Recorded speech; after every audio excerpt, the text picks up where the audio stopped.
Good afternoon, everyone. This is Priya Lakotia, featuring from Career Point University Studio, and I want to welcome my three co-panelists. First, Colonel Shweta from MBA second semester, Mr. Palam Malik from MBA fourth semester, and Miss Aarti Lokmani from BBA sixth semester. And this is your host, Miss Priya Lakotia from MBA fourth semester. So today, we have gathered here to talk about the post-budget analysis for the financial year 2021 to 2022. And we will be covering the four most crucial pillars of the budget, starting from the defense, tourism, agriculture, and healthcare. So, Colonel Shweta, I want to ask you that being from the defense organization, the defense industry, what do you have to say about the proposed budget for the defense section? Priya, before I come to discuss the budget proper, I would just like to clarify certain things. If you ask me that as a soldier, I think this budget is adequate, it's definitely not. Second, you think, if you ask me, do I think that much more could have been done as far as this budget is concerned and the allotment is concerned, I would say definitely yes. But overall, having said that, overall if you ask me that as a soldier, am I happy with the budget and satisfied with the budget? I would say I am definitely happy. And the reason is twofold. And it has got a background to it. The background is the COVID-19 and the Galwan incident which happened on Indo-China border, and both happened last year. So the biggest plus that I take out of this budget is that there is no reduction in the budget. The kind of negative impact this pandemic had on our economy, there was a chance that the overall budget might get decreased. But hats off to the government and kudos to the government that it has not done so. So that is the biggest positive I will take out of this budget. The second aspect is the government constant push to the Make in India project. Now this Make in India project does fit into the overall scheme of things that the government envisages. So it has recently given a project worth 45,000 crore rupees to the HAL to make Tejas aircraft, which is fully indigenous. And also it has allotted extra budget in the R&D. So it has given DRDO extra budget and extra allotment has been made to do the R&D, to cater for the R&D part. Second aspect is the increase in the capital expenditure part. So what I want to say that any budget has got two aspects. One is the capital expenditure, one is the revenue expenditure. So while the revenue expenditure has gone down, the capital expenditure has increased by 19%. So the critics would say, I may say that the overall expenditure is just 1.4%, what great deal about it. But I would say, even though the overall budget expenditure is just 1.4%, but the substantial increase of 19% in the capital expenditure is where the government takes the cake. And because that is the part from where the armed forces are going to get their new equipment, new weaponry, their ammunitions, their arms, and all other technological requirements that is required for the armed forces. So for me, I would say overall, I am happy with the budget, and it's a big yes and a big thumbs up from my side. So, do we have further questions? Sir, I had a question. Like in the beginning, you stated there is no substantial increase in the overall defense budget. And being an army person, what are your opinions about are you compromising with our national security? See, national security is a very complex and very inclusive subject. Though I said that there is no substantial increase in the overall budget and the increase is only 1.2%, but I also mentioned that the capital expenditure part has been increased by 19% and the corresponding revenue expenditure has been decreased. So both of these have got a positive effect as far as the capital expenditure is concerned, and that is the place from where, and that is the fund That is from where we are going to get our armament, our technologies, our arms, our ammunition, and which are important for the sector. Plus, one more thing we have to understand, that there will always be a conflict between the needs and the resources. I mean, resources will be always at the premium. We will never have the resources which can cater for the all the needs that we have. So we have to prioritize the sectors. We have to realize that okay, this we have to categorize them in A, B, C, and accordingly we have to tackle them. We cannot solve all the problems at once and any given point of time. We have to prioritize them and do it.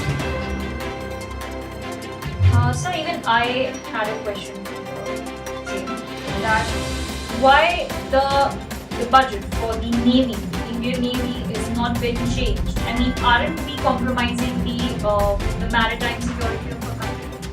See, it is a question that any concerned citizen would ask, and rightly so.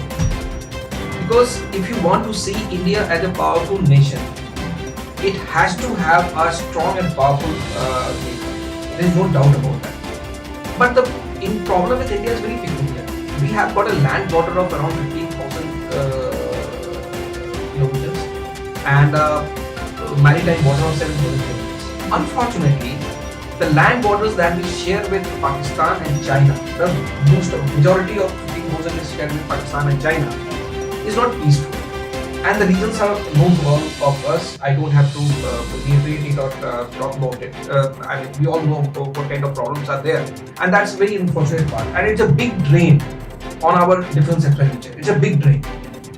So yes, I would say that because of our problems on the northern and eastern border, our maritime security infrastructure, I would not say it is compromised, but it has not seen the boost it should have seen. We have not gone in for the procurement, kind of procurement and the aircraft carriers of the submarines that we would have desired. But the saving grace is that IOR is, that is Indian Ocean Region, is generally peaceful. We have friendly neighbors as compared to our neighbors in the northern border and the eastern border. So Sri Lanka we have good relations with, Maldives we have good relations with, same way Myanmar and other countries, Malaysia, we are in good terms. So it is not threatened as much. And the petroleum part, the Coast Guard is looking after, and overall security, of course, the Navy is responsible. So I would say you have a point. There is a merit in your point that we should boost our Navy. But considering again, it comes down to need versus the resources. So, and in the priority, of course, the northern and eastern border has taken the priority, and I would say the Navy has. So well said by Colonel Shweta, putting forth the valuable insights for us for the defense budget. So now moving forth, I would like Ms. Aarti Lokmani to present her valuable insights for the agricultural sector for the Union Budget of 2021 to 2020. Aarti. Thank you, Priya. Coming over to the agriculture sector, which comprises a major portion for a country like India. Here, about 58% population is involved in the agriculture sector. Coming over to the allocation done by the government in the Union Budget, they have allocated a sum of 1.23 lakh crores compared to previous year, which was 1.16 lakh crores. So there has been a minimal increment in it. Secondly, coming over to the addition in agriculture credit targets, which has been increased from rupees 15 lakh crores to 16.5 lakh crores, which will enable our farmers to get and upgrade their technology and get the use of it. As the government has launched the scheme Micro Irrigation Fund under the National Bank of Agriculture and Rural Development, which ensures that per drop more crop is yielded. And according to that, they have allocated a whopping sum of 10,000 crore rupees to ensure the same. And the farmers have been making the full use of it. It is in the 65% potential of it. Coming over to the one more positive change is that the Operation Green Scheme, which was earlier applicable to only three major crops, which was tomatoes, potatoes, and onions is now applicable to, and it has enlarged to include 22 perishable products. There is no change seen in the MSP minimum support price under the scheme of market intervention scheme and price support scheme. But there has been a reduction in the amount the government earlier used to give under the PM Asha scheme, which is Pradhan Mantri Annadata Aay Sanrakshana Yojana, which ensures that the farmers get 6,000 rupees each year in 3 installments of rupees 2,000 each installment. There has been no increase seen in it, and because of it, there was a positive changes, and it was able to reach a total of 9 crore farmers and benefited them. And then the positive change which is seen because of the digitally equipped environment and as we are becoming more of tech savvy. So the changes which is seen is government is trying to register, and it has promised to register 1,000 mandis on ENAM, which is ENAM indicates Electronic National Market, so that to ensure transparent and flexible transactions for farmers. Because of which 1.68 farmers are registered, of 1.68 crore farmers are registered on it, and there has been a transaction of around 1.41 lakhs, which is not a small amount.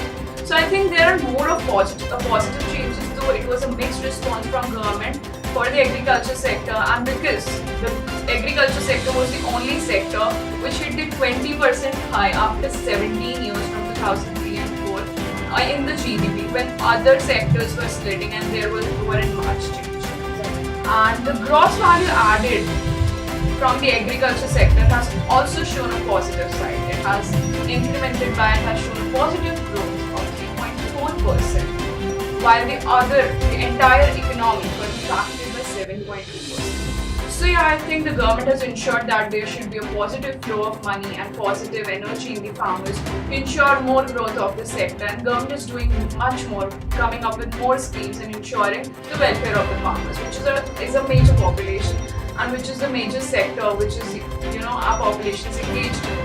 So I think government is doing a fair job to ensure that. Fair enough, Aarti. Well said. Do our co-panelists agree with the same, or do they have some questions as well? No, I do agree with Aarti, but I have a question. Agriculture is a very complex and it's a big market, and it requires a lot of effort to manage this agriculture sector. So, do you really think that government in this particular budget has done enough, or it has catered for enough to create the infrastructure, the kind of infrastructure agriculture sector It had done enough. The government has focused on 2 major things in this union budget. First is infrastructure and the other is health. On infrastructure fund for the agriculture sector specifically, it has ensured that it would be contributing amount of 1 lakh crore rupees for agriculture infrastructure to APMC, Agriculture Produce Marketing Committee. It has also promised earlier as well that it would be upgrading 22,000 village hearts and bringing them to the level. And it has ensured many other things, continuing the ongoing schemes so that there is welfare of the farmers. Through micro irrigation fund scheme, it has ensured that farmers can use it and get more crops yielded from the less amount of water and being sustainable. Sustainable investment is what the government is focusing on as of now. Thank you. Yeah, these are the great news by you, Aarti, but there is a question in my mind that comes that why the government is not addressing to the farmers? Why they are not increasing their pay? So government is increasing their pays through indirect ways. Government is not addressing the issues at front by increasing directly the farmers' income. It is rather thinking of the long term, ensuring these schemes by doubling the funds in the micro irrigation fund so that farmers can make use of it and ensure more income directly. Rather than giving them MSPs directly, it would be of no use. It wouldn't be beneficiary to them in the long run. So government is ensuring the same through in the long term by implementing various policies, by making the use of it and by reaching more and more of farmers. Well said, Aarti. very well you put your points forth for the agricultural sector because it's one of the very major and basic and very one of the most, I would say, important sectors of our country because India being a developing country, 70% of our population resides in villages. So obviously agriculture is one of the most crucial aspect of the human market. So moving over to Mr. Pallav Malik, I want you to put forth your views over what you have to say about the tourism budget for the 2021 session. Thank you, Priya. Before I start with the tourism budget, I would like to commend to the Ms. Nirmala Sitharaman, the Union Minister of Finance and Corporate Affairs in India, that she has given the first ever digital budget. Now, on coming to the tourism, the budgetary allocation for the tourism industry is given 2026.77 crores this year, which is 19% less than the last year. Out of this 2026 crores, 1088 crores is for the tourism infrastructure only. The budget for the publicity and the promotion is given rupees 668.70 crores. Out of this 668.70 crores, 284 crores is given to the overseas market and 144 crores is given to the domestic market. A bit of the road that has been constructed, it actually caters for both the sectors. At one hand, it improves the infrastructure for the local public, and second, it boosts the tourism also. So I think both of them goes Hand in goes hand. hand in Both hand. are the parallel.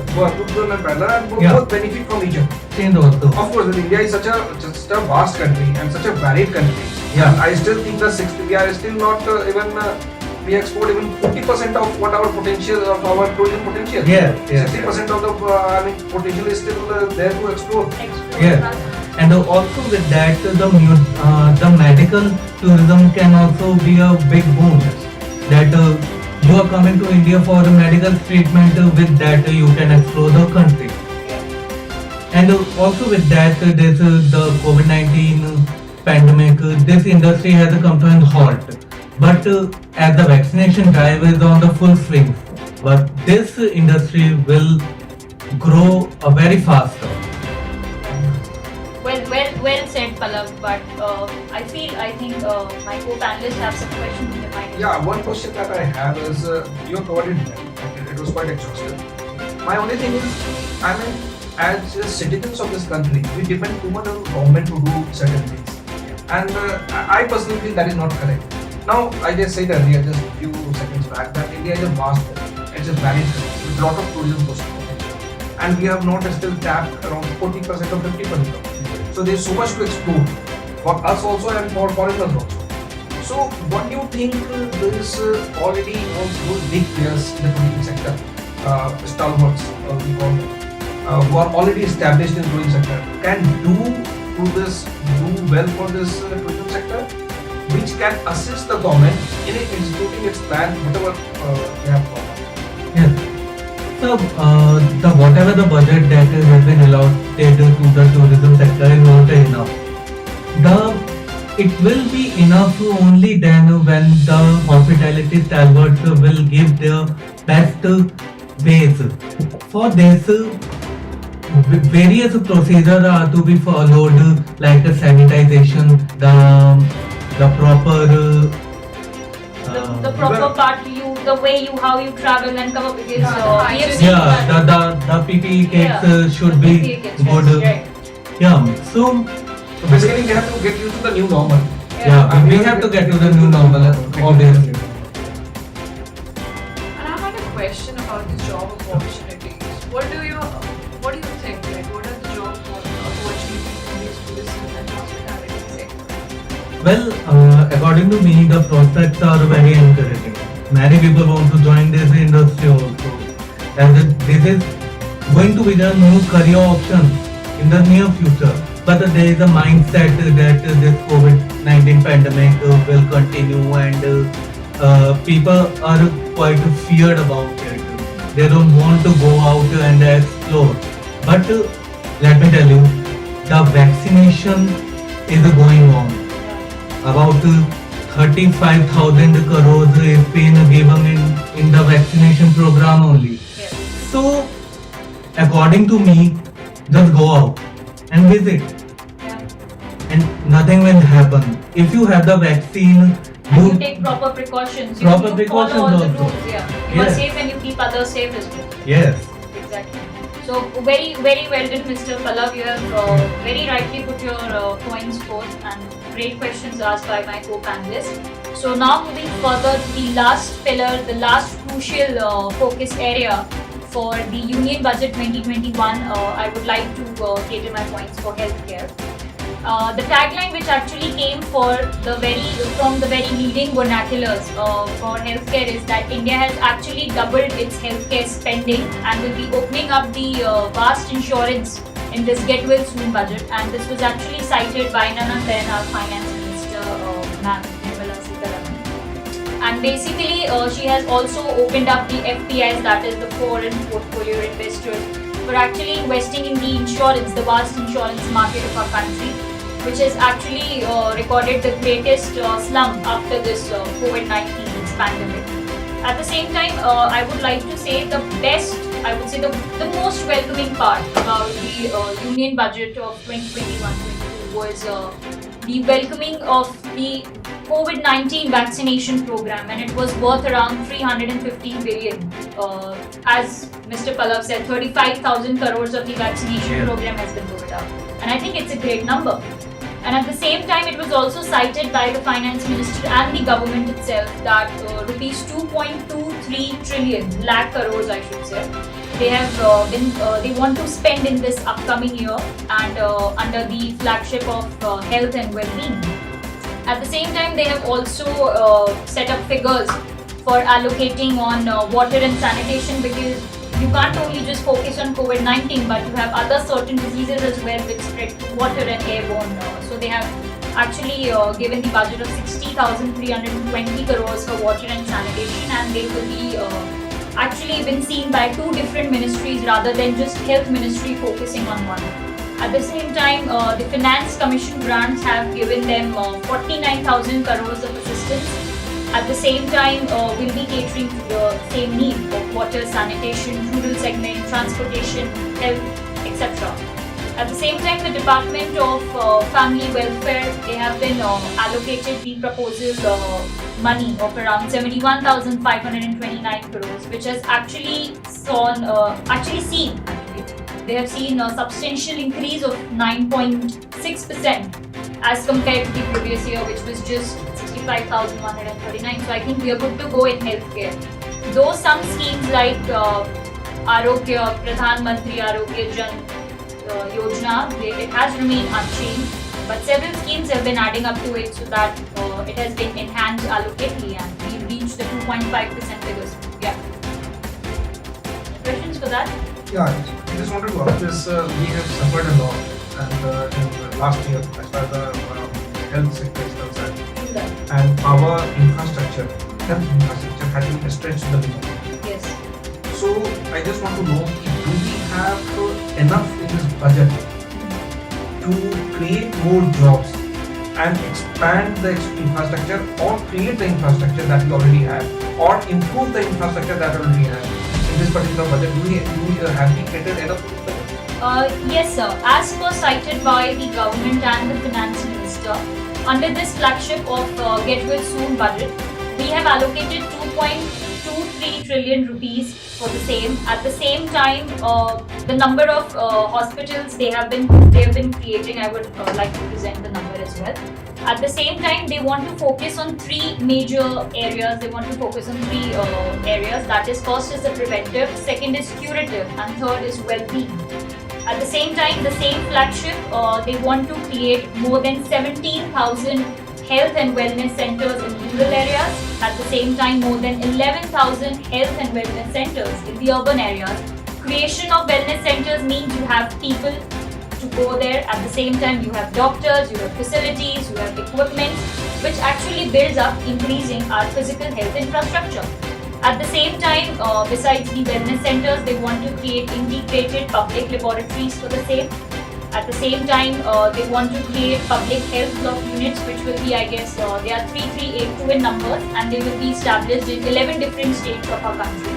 At the same time, they want to establish 682 critical care health blocks in different districts of our country. At the same time, 12 central institutes. So basically, it will actually give a multiplier effect and a boost to our country in terms of health, in terms of physical infrastructure, facilities, equipment. Welcome, sir. I had a question that you stated that India is currently spending about 1% in healthcare sector. Yes. But it has proposed that it will be spending 2.5% by 2020. How is it possible looking at the current scenario? How the government is going to manage it?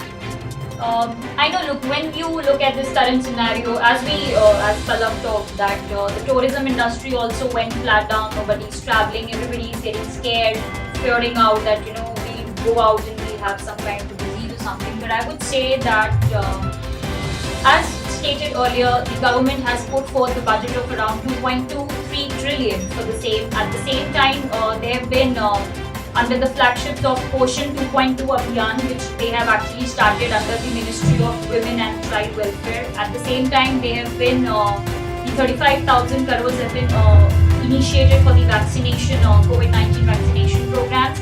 And they have been also rolling out the pneumococcal vaccines, which actually saves the child from dying at the infant stage, which the numbers are scary. In India, you won't believe it's 50,000 annually.